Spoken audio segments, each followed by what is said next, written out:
In Almanac, the Dragon Road, each player is a merchant in a fantasy land, journeying from the outpost to Dragon City, accruing as much fame as they can.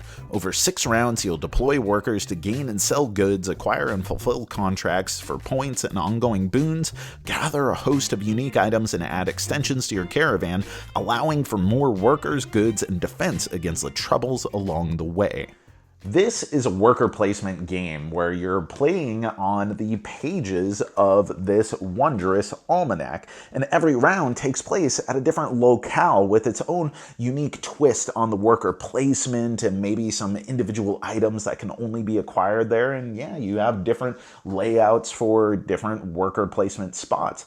The thing is that there's still only 6 rounds, and there's way more than 6 pages in this book, so you got to think of it as a sort of choose your own adventure strategy game.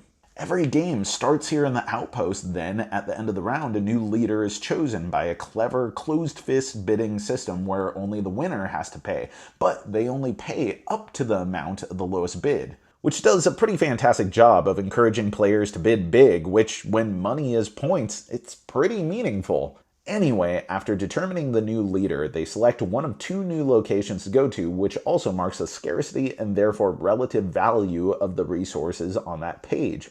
Have a contract that needs a bunch of green and red? Then go where it's abundant and you'll be filling it in no time. On the other hand, if you're sitting on a bunch of yellow, fantasy spices like nutmeg and ground unicorn tusk, then go where it's scarce and sell big.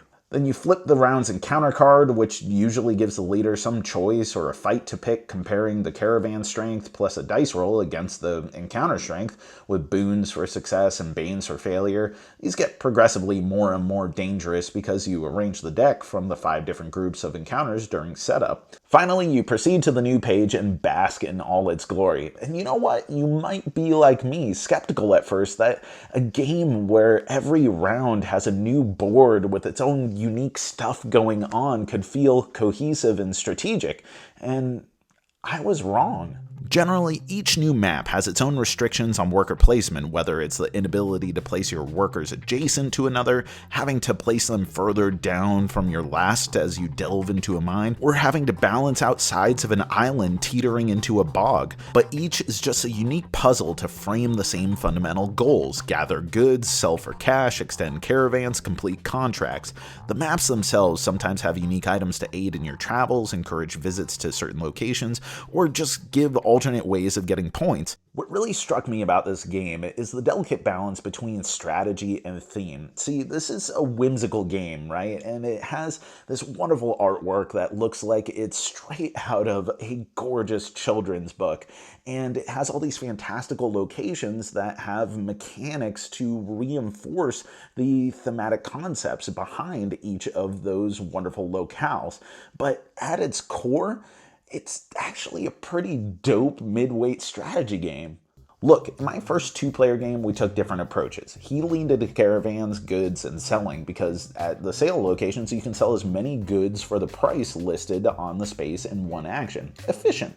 He was making big bucks. Me, on the other hand, I was fiercely leaning into contracts, which are worth big points and have permanent ongoing bonuses like increasing my resource production or allowing me to use 2 blue goods as a wild, but take effort to complete and are worth negative points if unfulfilled. We ended the game within 1 point of each other. Yeah, after counting up all of the points from our money and our contracts and our caravans and various paraphernalia, we were within 1 point of each other. This game preserves its adventurous spirit in the face of cold, hard economics, and that is really, really cool.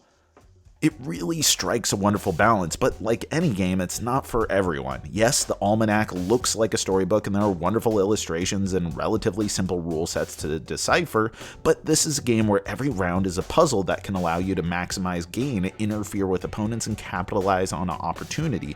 Family friendly, but definitely rewards skilled play. On the other hand, the game is strategic but not cerebral. The various locales provide interesting challenges and variety, but there are only a few, albeit really interconnected, core systems at play. Surprisingly strategic, but not a huge depth. Finally, while it's pretty easy to teach and it keeps an engaging pace, every page is going to be a sort of new layer of rules and strategy to contend with, which adds some downtime through explanation and upkeep. Worth it, but definitely worth noting. Overall, I really dig this game. I mean, I like mid-weight strategy games, and so this totally scratches that itch, but at the same time, between the mechanics and drop-dead gorgeous illustrations, it packs such a thematic punch that it feels like something pretty special. So if you want a game that's fun and immersive and strategic, but also approachable and makes really good use of its fantasy setting without just being about bashing a bunch of goblins upon their heads, then yeah, I totally recommend Almanac, The Dragon Road. And that's our review. Thank you so much for watching. I've been Jack for the Cardboard Herald. If you enjoyed this video, we have all kinds of other reviews, interviews, and recommendations via writing, podcasts, and video here on our channel and website cardboardherald.com. Our content is audience supported, so if you want to show your support, please visit our Patreon. Thank you so much for watching. This has been the Cardboard Herald.